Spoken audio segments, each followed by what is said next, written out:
So hello guys, what's up? It's me again, Alicia nyo, at nagbabalik ulit para sa ating panibagong video.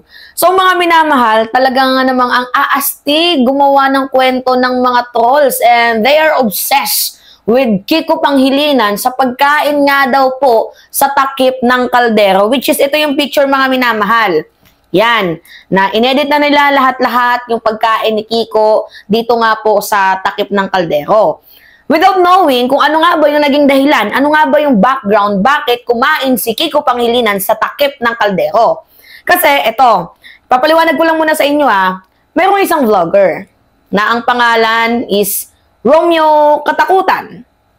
Itong si Romeo Katakutan na to, inimbita si Kiko Pangilinan sa kanyang farm, if I am not mistaken.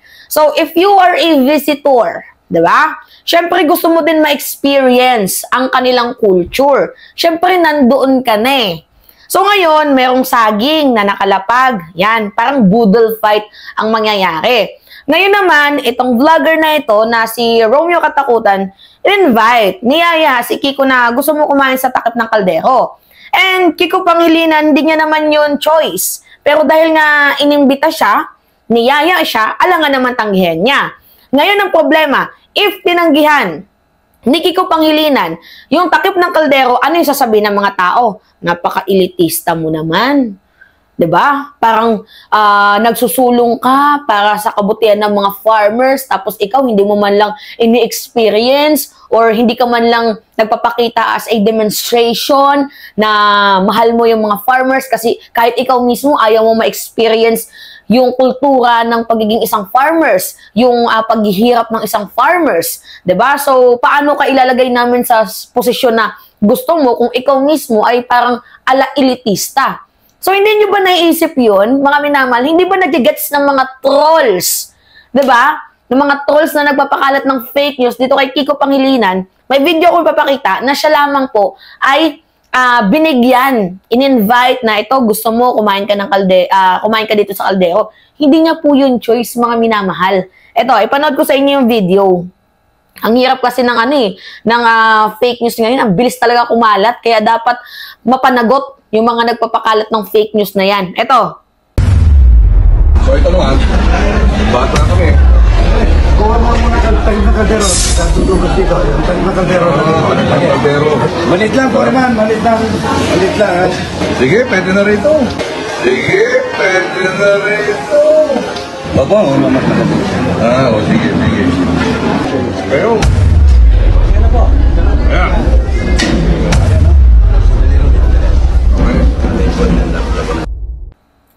See? Nakita ninyo?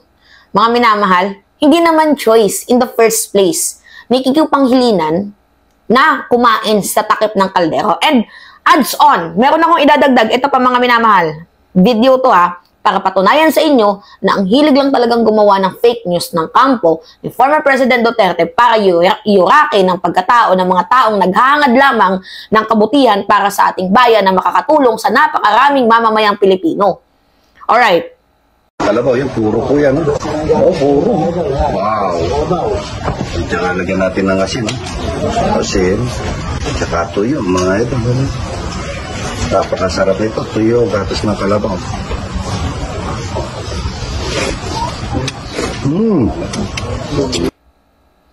Yan. Yan po si Romeo Katakutan. Diba? And I think si Kiko Pangilinan during that time is guest. So, itong Romeo Katakutan na to, as per my research, meron siyang ino-own na farm. So, dahil nga si Kiko, yung kanyang platform is para sa mga farmers, uulitin ko, hindi farmers. Walang sinabi si Kiko Pangilinan na siya ay isang farmers. But Kiko Pangilinan ay meron pong sariling farm. Nagiging distributor, if I am not mistaken, siya. Kasi meron silang sariling meron silang restaurant sa Tagaytay, farm to table. Parang ganun po yung nangyayari mga minamahal. Anyway, matagal niya naman yung napatunayan. So, yung punto dito kasi, mga minamahal, bakit kailangan yung gumawa ng fake news? 'Di ba? So, tayo nilalabanan natin yung fake information na yan. And I think Kiko deserves na makapasok sa Magic 12. Masyado lang talaga siyang niyuyurak ngayon ng mga fake news peddler ng mga trolls. So, kita nyo naman sa video, di ba? And beside, mga minamahal, ito yung punto ko. Yung scene na pagkain ni Kiko Pangilinan sa takip ng kaldero, it clearly shows na na-experience ni Kiko Pangilinan yung pagsasuffer ng ating mga farmers. And kailangan nila ng tulong mula sa ating gobyerno dahil as of the moment, meron po tayong problema sa food security. And madami na din po na nagawang batas dyan, si Kiko Pangilinan, mga minamahal. Kabilang na nga po doon, authored siya ng Sagip Saka Act and Coconut Farmers and Industry Trust Funds Act na nakakatulong po sa ating mga farmers. So ako nag-research ako. Ni-research ko pa yan para sa mga trolls na atake lang ng atake dito kay Kiko Pangilinan. At alam nyo, mga minamahal, yung atake nila, ataking basura. Paano natin nasabing ataking basura? Hindi nila maatake si Kiko sa pamamagitan ng talino. Kasi matalino si Kiko. Naatake nila si Kiko sa pamamagitan ng mga splice video. Mga minamahal, ano yung gusto ninyo?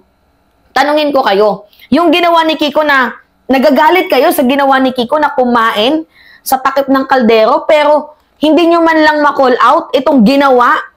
Tingnan nyo mga minamahal, itong ginawa ng yawang si Bongo Aquino na malasakit ko no, sa mga tao. Yan mga minamahal, natatandaan niyo yung post ni Bongo kahapon na ang sabi dito ni Bongo, meron daw siyang nakitang isang graduated na teacher na nag-a-apply ng trabaho. Pero, tingnan nyo naman nakadamit na ng Bongo. Maniwala kayo, napaka-scripted. Diba? Scripted yung ginawa ni Go. Nagagalit kayo kay Kiko sa pagkain niya. Sa takip ng kaldero, pero kay Go, hindi kayo nagagalit?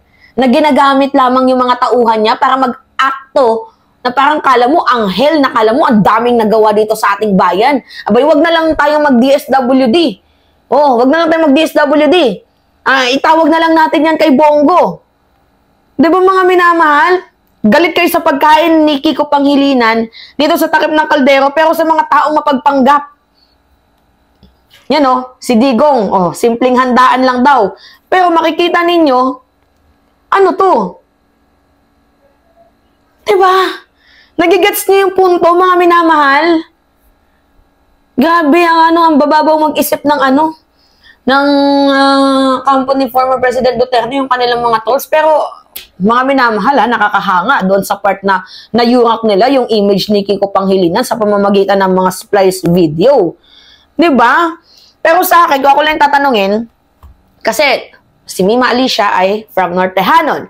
So, sa mga diri maaram, ako po ay Nortehanon. Maaram si Mima Alicia magbalita.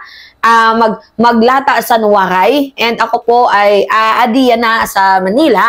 Diba? Para i-continue ako goals sa akong life. Sa mga derivated, si Mima Alicia is one of the farmers also.